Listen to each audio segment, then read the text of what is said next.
Made it up to the top. Taking a second to take a breather. I just wanted to say this whole process, it's not something you just get used to overnight.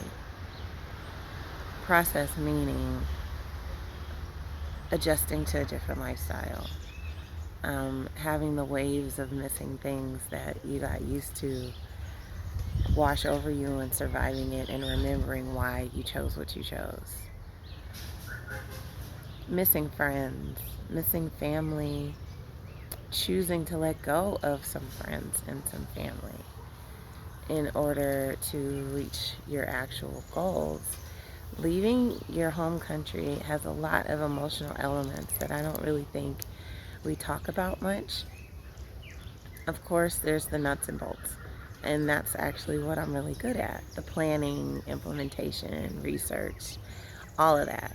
However, the emotional things that you don't really think are going to hit you, some of them you'll be immune to, and some of them you won't. So, just to kind of give an example, when you first decide to leave, there's excitement, and the things that you're used to don't really seem like they matter that much because they probably really don't. But they're very real, and sometimes they can pop up in the most unexpected ways. So, I every time I've prepared myself to leave, I go to the places that I really enjoy and sit. I go to the park that I used to really like, or where I spent time at to relax. I go and try my best to see friends that I haven't seen in a while, but not right before leaving, like a month before leaving, or when I start thinking about leaving again. I start doing this for myself. I also would suggest going to the restaurants that you really enjoyed. If you are planning to come here to Costa Rica to join us in building our community, they have KFC, they have Burger King, they have McDonald's, they have a Fridays, they have, you know, lots of chain, Johnny Rockets. However, the actual quality of the food, if you're a foodie, not that great. Not that great. There's not that many options. And if you are used to being able to just wake up one day and go, I want Thai food today, or I want, we're used to in the big cities in the States, we're used to variety. If you're from LA or New York, literally you can go eat pho at 2 in the morning. You can find pretty much anything that you might want. And it's not like that here. And we actually have gotten really good at cooking. I mean, we cook a lot because, when I want good pancakes, there's nowhere to go get them. They serve rice and beans and eggs for breakfast in most places here. So if I want pancakes and, jam, syrup, I have to make it. I can. So that leads me to kind of my next thing. Say goodbye to all of the things, the creature comforts and the places that you really enjoy, and get comfortable cooking for yourself. If that's not something that you usually do, get used to it. Not only will it save you money, but you can also find new skills and abilities. My 13-year-old girl, she's been helping me bake for the last almost 2 years, and now she's baking on her own. She made banana bread with chocolate chips the other day. It was amazing. My 15-year-old son made literally restaurant quality tikka masala. There is a grocery store that has a lot of international products, and you can get decent soy sauces and other imported things there. It's expensive, so it's not something we do every day, but cook at home. Get used to cooking at home for yourself. Get your fitness up, and I don't mean like gym fitness.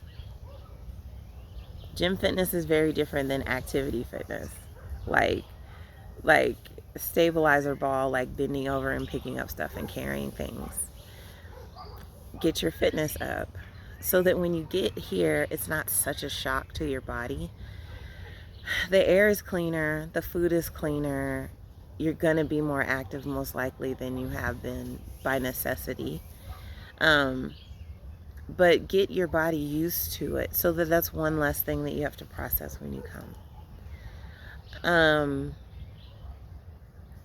Write about your process, document about your process if you can. Now, I'm not one of those people that while I'm in the motion of doing things, I stop to take a think about really anything other than what I'm focused on. Maybe that's good, maybe that's not, but that's just me. But now I am taking the time to look back and see what I've gone through and see how I can offer that to help others. Get your bug out bags together. I know that primarily this is for people who are thinking about leaving the big city.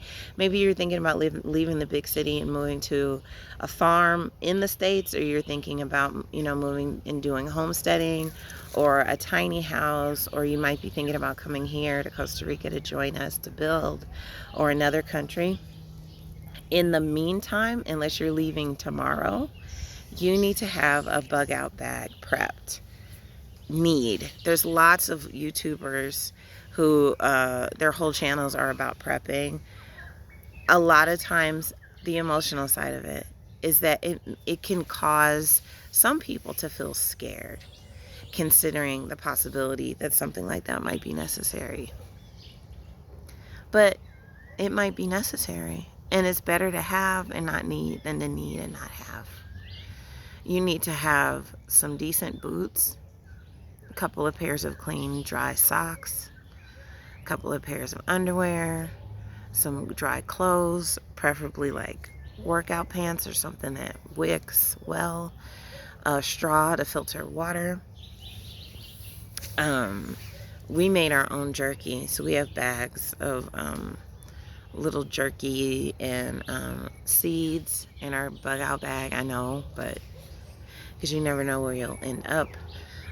So basic things, we have all of our bags have first aid kit and a sewing kit, and I wrote out, because I couldn't print it, like basic emergency medical surgery instructions, like how to put in stitches.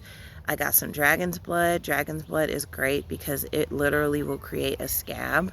Not only is it disinfectant, but it'll actually create a scab over your whatever wound you might have.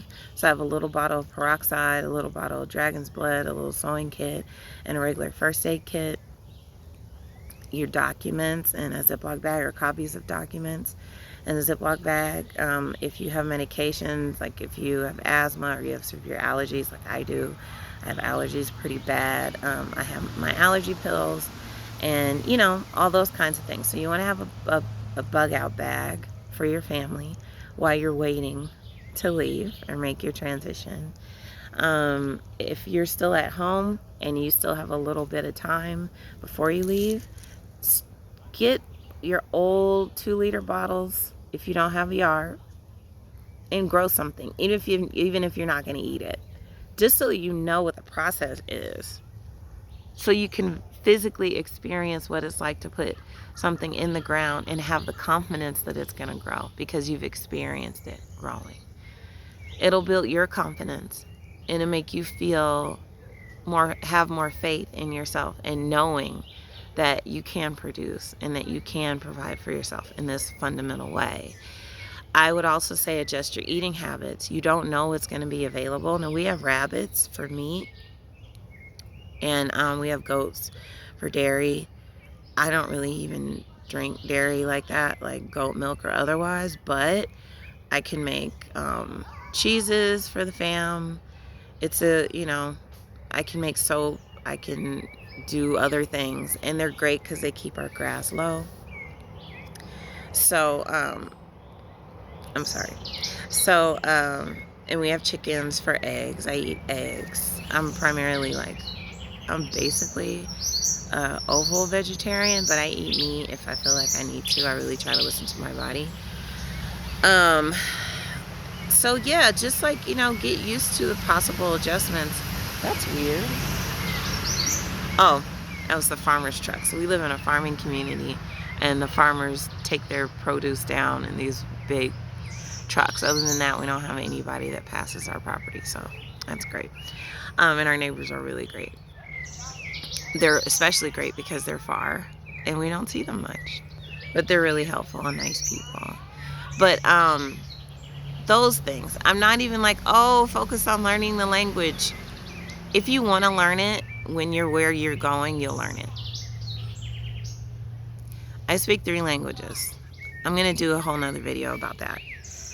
Because I took Spanish in school and I thought that I absolutely would never learn how to speak anything because I was the worst.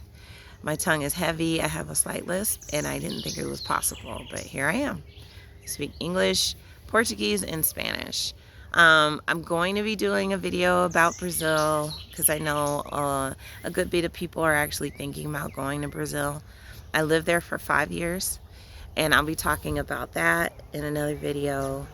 I'm trying to get as much of my thoughts together.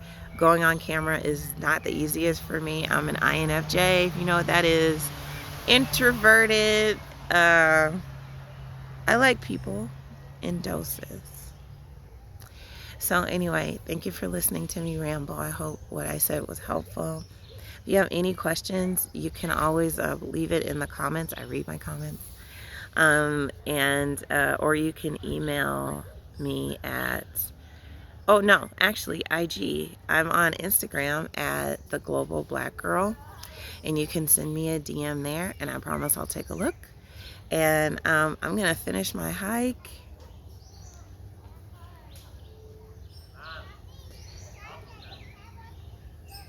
And I gotta go get my dog. So have a good day.